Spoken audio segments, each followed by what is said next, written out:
Hello everyone, welcome you all in today's session of General Awareness. This is lecture 2 of this session.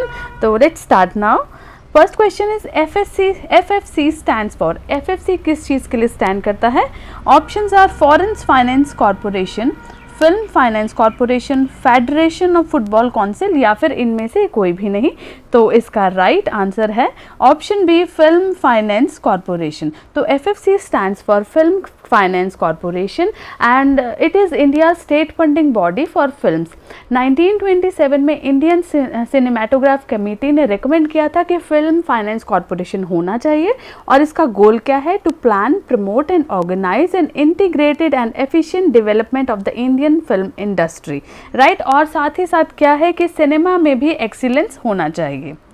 चलिए next question देखते हैं। Next question is which is the green planet in the solar system. Solar system में green planet कौन सा है? And options are Pluto, Venus, Uranus या फिर Mars. ये देखिए ये ग्रीन प्लैनेट है और आपको सोलर सिस्टम आपने जब भी देखा होगा तो आपने देखा होगा कि ग्रीन प्लैनेट्स कौन सा है। Uranus is the green planet in the solar system. Uranus solar system में 7th प्लैनेट है and it looks like green colour. It is the 3rd largest planetary radius and 4th largest planetary mass in the solar system.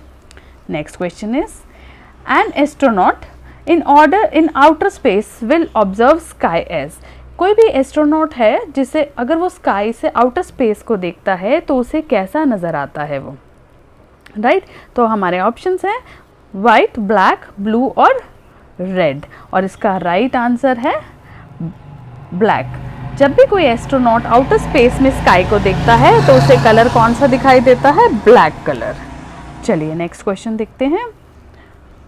Who is known as father of Indian missile technology.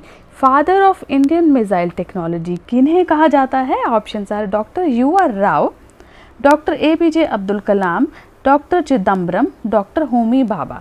तो इसका correct answer है option B, doctor APJ Abdul Kalam is the father of Indian missile technology. Next question is bats can fly in dark because. Bats dark में कैसे fly कर सकते हैं? इसका क्या रीज़न है? Options are they have a better vision in the dark, क्योंकि उनको अंधेरे में ज़्यादा दिखाई देता है।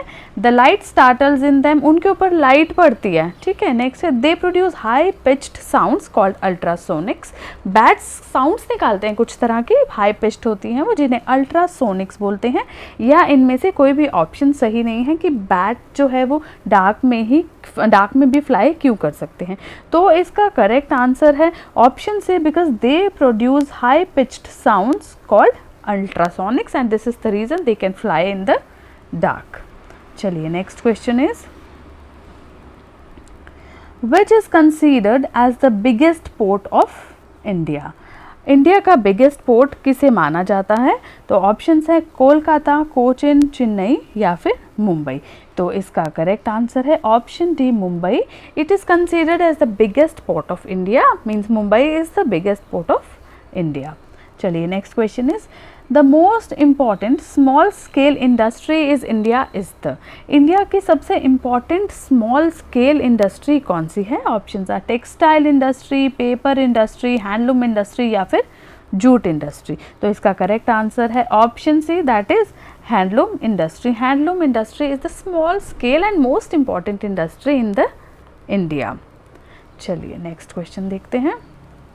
नेक्स्ट क्वेश्चन है arrange the continents from largest to smallest. हमारे पास ये कॉन्टिनेंट्स दिए गए हैं, इनको लार्जेस्ट टू स्मॉलेस्ट यानी कि पहले सबसे बड़ा, फिर उससे छोटा, फिर उससे छोटा, यानी डिक्रीजिंग ऑर्डर में हमने इनको बताना है। तो ऑप्शंस है हमारे Africa, Europe, north America, Asia, Australia, south America और एंटार्क्टिका। तो हम लोग आंसर देखते हैं, इसका डायरेक्ट आंसर क्या रहेगा? सबसे बड़ा कॉन्टिनेंट है हमारा नंबर 1 पे हमारा जो है वो है Asia. Asia is at number 1।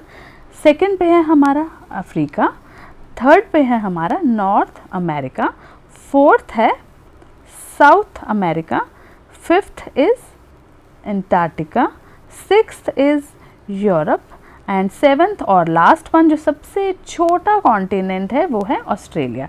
तो अगर हम ऑप्शंस देखें तो हमारा कौन सा ऑप्शन राइट रहेगा? हमारा रहेगा डी ए, हमारा option A is right.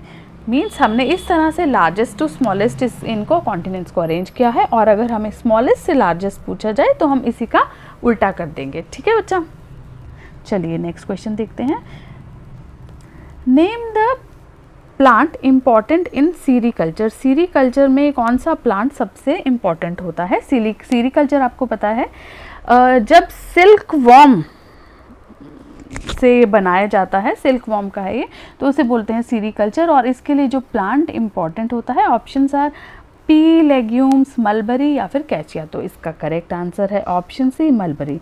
Mulberry एक ऐसा प्लांट है जो सीरीकल्चर के लिए हमें चाहिए होता है, राइट। लास्ट क्वेश्चन है आज के सेशन का। Name the continent where tundra type of climate is not found. आपको ऐसे कॉन्टिनेंट का नाम बताना है जहाँ पर टुंड्रा क्लाइमेट जो है वो नहीं पाया जाता। Options are Europe, Asia, Africa या फिर नॉर्थ अमेरिका। तो इसका करेक्ट आंसर है ऑप्शन सी, अफ्रीका। अफ्रीका एक ऐसा कॉन्टिनेंट है where tundra type of climate is not found. तो स्टूडेंट्स मिलते हैं नेक्स्ट सेशन में जनरल अवेयरनेस के लेक्चर 3 के साथ और ज़्यादा इम्पॉर्टेंट क्वेश्चन के साथ। इसके अलावा भी अगर आपको किसी भी टॉपिक पर कुछ क्वेश्चन आंसर्स, कुछ MCQs चाहिए तो वो मैं आपके लिए ज़रूर लेकर आऊँगी। आप मुझे कमेंट सेक्शन में बताइए। तो मिलते हैं नेक्स्ट सेशन में।